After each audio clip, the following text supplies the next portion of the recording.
Hey, Mike here with Canadian Musician. Once again, Sheridan Centre Hotel, day 2 of Canadian Music Week conference.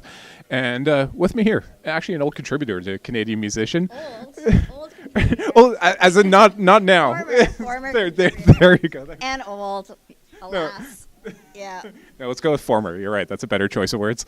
And but now founder of SamaritanMeg.com and also Canadian correspondent for Billboard magazine. So probably one of the best known music journalists in Canada. Karen Bliss. Karen, how you doing? Good. How are you? Good. And so I'll ask you to wear kind of both hats, Samaritan Meg and Billboard, in this interview. But first, let's start with Samaritan Meg.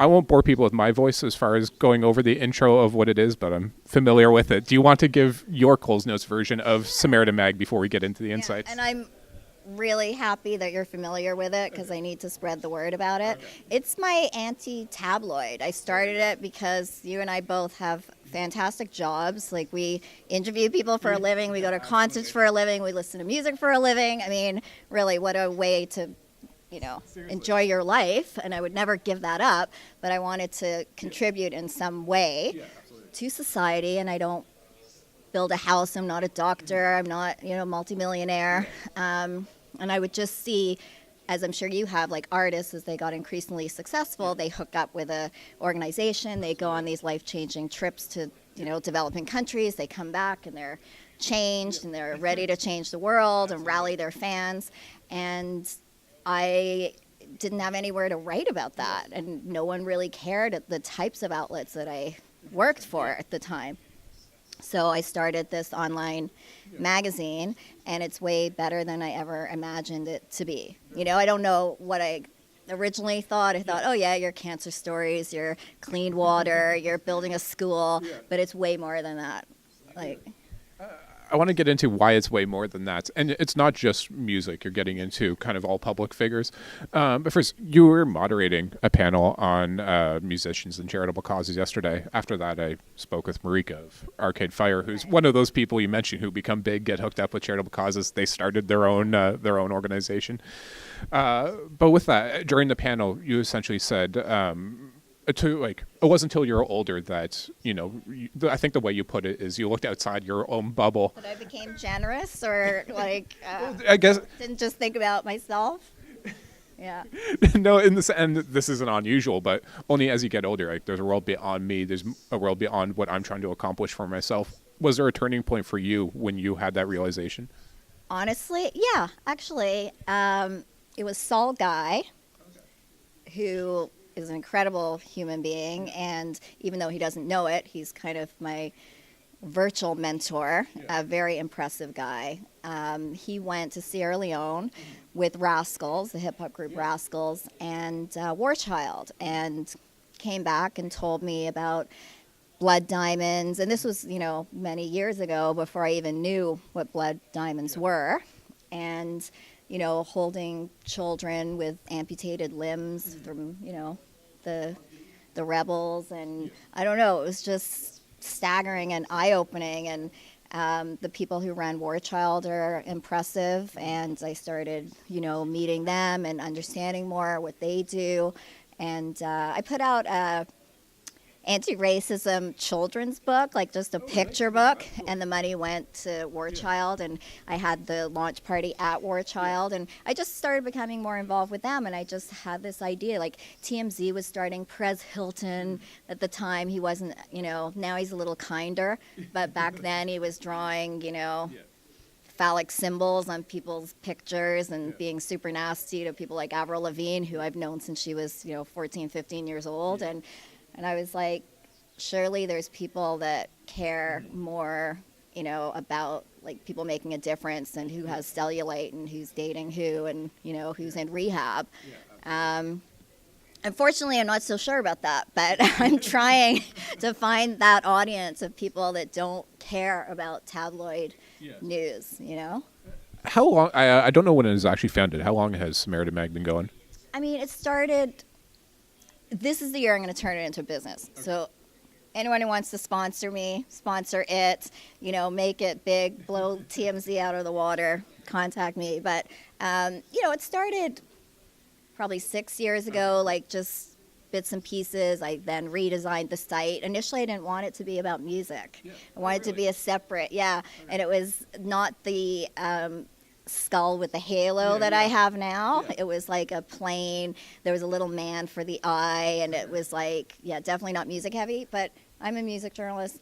All my, my friends are music journalists, and I just started getting more and more music stories, and then I'm like, well, it's cool what we're doing, and like a skull, rock and roll, like with a halo, and so I've been building it and building it. It's been really good the past year. Like I've got some really, like Peter Garrett from Midnight Oil gave us the only Canadian interview after he saw the site. Really? Like my last line is he's saying like, good on you, like I saw it. And, I've got Sarah Quinn from Tegan and Sarah and Robbie Robertson, and we've done Nelly Furtado and Avril Lavigne and Metallica and just some really great people like Justin Timberlake. He was like, it's a great idea. And, I've had Bryan Adams say, I'm proud of you. And like, it's been cool, My guess, I don't actually find that surprising in the sense that my guess is even people who are hesitant to do interviews and don't do any more than they have to, when it comes to something like this, would be, more than willing to, to sit down with you and discuss this aspect of what they do. The tough part is having them find out, because there's middle men and women who are there to sell albums or tours or say no. I've long wanted to interview Lady Gaga, but she's busy. I know she's got a tour, and but I feel like if she knew about the site, she would do an interview, right? And there's some great pieces, and they're written by amazing top writers, and everything's original. Like I know other sites will like take pieces from other sites.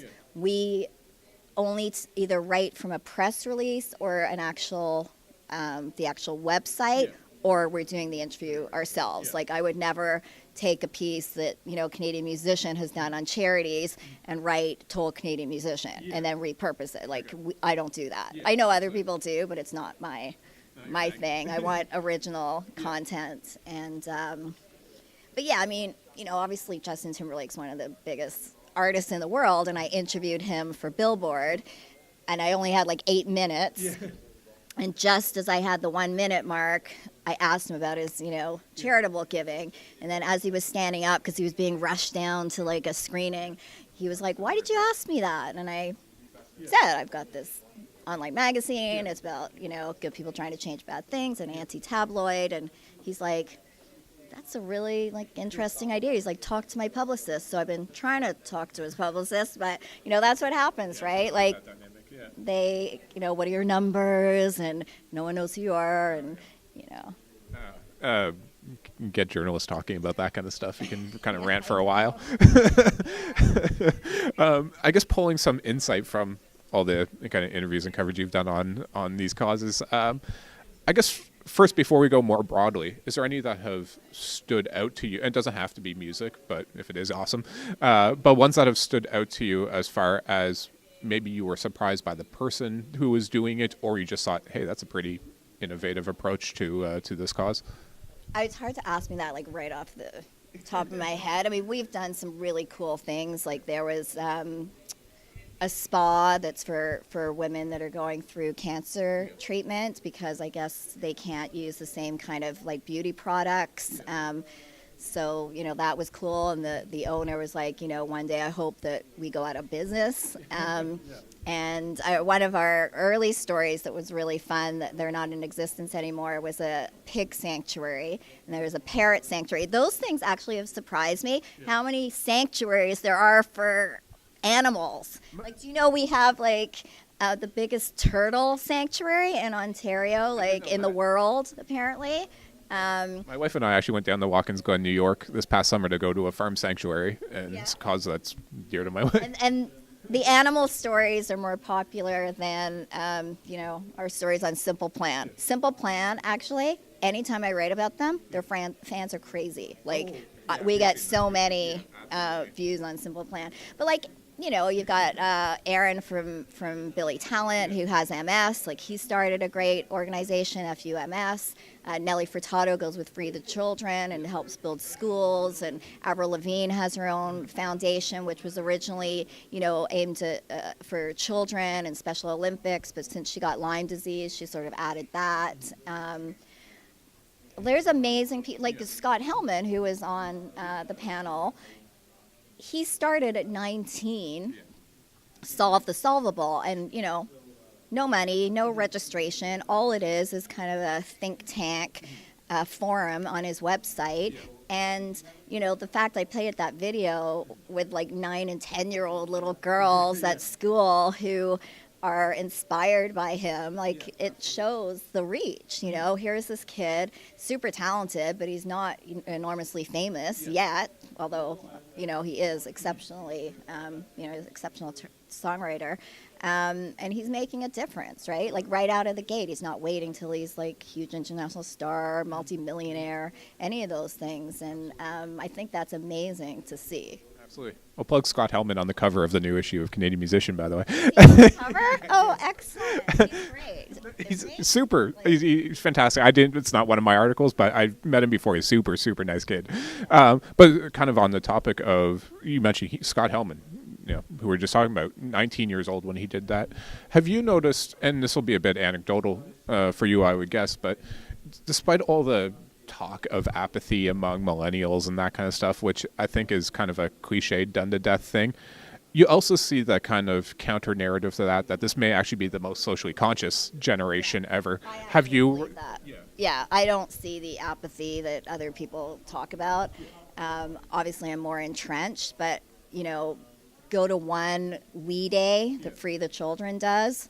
Like, I had tears in my eyes. Honestly, I don't know if you've ever been. It's insane. Basically, I guess the teachers allow, certain kids in their school to come to We Day. So it's kids from all over the place. And they do this across the, the country, and they've gone into the States. So basically, you're in the Air Canada Centre and filled with kids. Yeah. And every single kid has done something or multiple good things. Yeah. Like, that's what's so crazy. You're like, there's thousands of kids, and they're screaming just as much for Headley as they are for, some philanthropist, activist, speaker from, the political and social arena.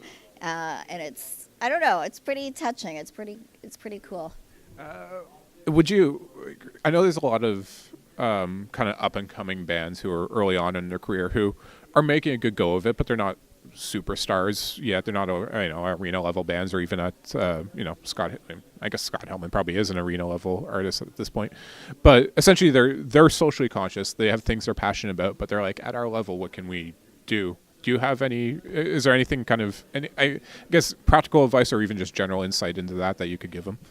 Yeah, I mean, it's cliche, but do something, and there are extremely reputable organizations covering a multitude of ailments and, things. Like, people always say, like, oh, your site's good news. And I'm like, no, it's actually pretty crappy news. Like, it's a crappy news site, but it's good people trying to change bad things. Like, that's our tagline. So, whether you've been touched by, Alzheimer's or MS or Parkinson's or cancer, or you're, an animal lover, there's so many things. Like education, if you have a skill and you can maybe go into disadvantaged communities and teach piano or guitar or vocal lessons, or just go play in an old age seniors home. Honestly, there's so many things. There's one organization, it was in the States, and it's like reading to cats. And so it's in a shelter, and these kids go in and they read to the cats or the dogs, and really it's designed to help the kids that maybe are uncomfortable about speaking in a class and reading in class. So this gives them the confidence, and then the animals like the interaction. It's just like knitting blankets for cats in shelters, like on and on and on, So, starting a charity or a foundation, it's a lot of work, a lot of accountability. I've gone to El Salvador with a charity that's not registered, but I saw firsthand what they do, and then I went back on my own with some friends, and we raised money through crowdfunding and quite a bit of money, and I went and spent like several grand at a dollar store in San Salvador, a dollar store in Walmart, and filled like 2 carloads like with stuff, you know, like everything you can have, spatulas to blenders to garbage cans, like you name it. And yeah, that was one of the greatest experiences. Yeah, just to, I guess, switch gears for a second before we wrap up, putting on your kind of Billboard hat, being, I guess, the Canadian correspondent for Billboard. Are you seeing, there's Bieber and Drake and The Weeknd and now Alessia Cara and even Ruth B's on her way. A lot of artists coming out of Canada. But I guess from an industry perspective, are you seeing more interest out of the folks at Billboard and on the American side of thing about what's going on in Canada, or do they just wait for the superstars to appear? Well, I mean, I've been a music journalist a very long time, so we've always had, you know, kind of these booms, whether it was, you know, Nelly, Nickelback, Avril, Celine, I mean, Alanis, like on and on and on. It's a particularly amazing time, like last year with, you know, artists having, you know, Canadian artists in the top 10, like 6 tracks or something at one point, I think. They are interested in those, your Shawn Mendes, your Weekends, your Alessia. Are they keeping an eye on what's coming, or do they just wait for it to be obvious? I mean, it's a tough question because I have different editors, and different editors have different tastes, and they're aware of different types of artists. You know, some might be more interested in the up and coming, and other ones just only want the bigger artists. Some might have sort of an aversion to certain acts. So I might catch someone on a good day. I might catch someone when they have a budget, like, you know, there's so many different reasons. And also it's about the way I pitch and how I pitch it. So, yeah, it's a tough question. I try my best to position something so that it's interesting. It's an interesting story. And for Billboard, you know, besides the artist stories, I do less artist stories than I do industry stories. So industry stories, it's almost like it has to not necessarily teach the reader, but it has to be something innovative. Not always. It could just be a big business story. But like if I'm going to write about a new company, they have to be kind of trying to break some new ground and looking to something. And, you know, it's a pretty exciting time, you know, if you come to some of these panels and see what people are trying to do and where they're going to take it. You know, people think that the music industry is dying. It's not. It's just changing. You know, like who would have thought that Apple would be, you know, one of the biggest music companies in the world, you know, and now there's like other companies and ways to make money.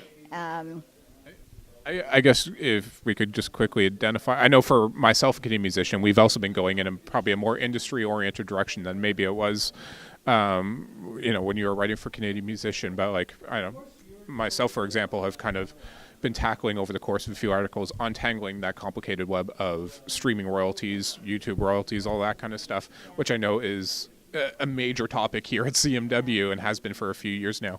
What are you identifying as kind of the key trends or changing dynamics within the industry?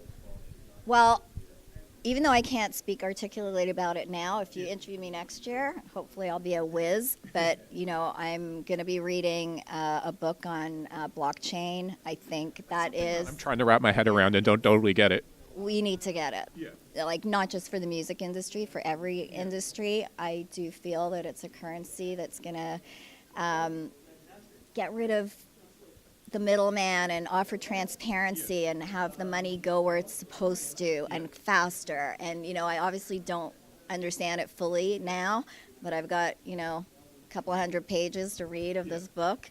And I think that's really important. I'm with you on that. That's something that I've kind of put in my head as something I need to learn about, because it seems like it's something that's here to stay, and you know, better get on board and understand it. But Karen, I know you're busy here, so thank you for making the time. First of all, it's been a real pleasure. SamaritanMeg.com.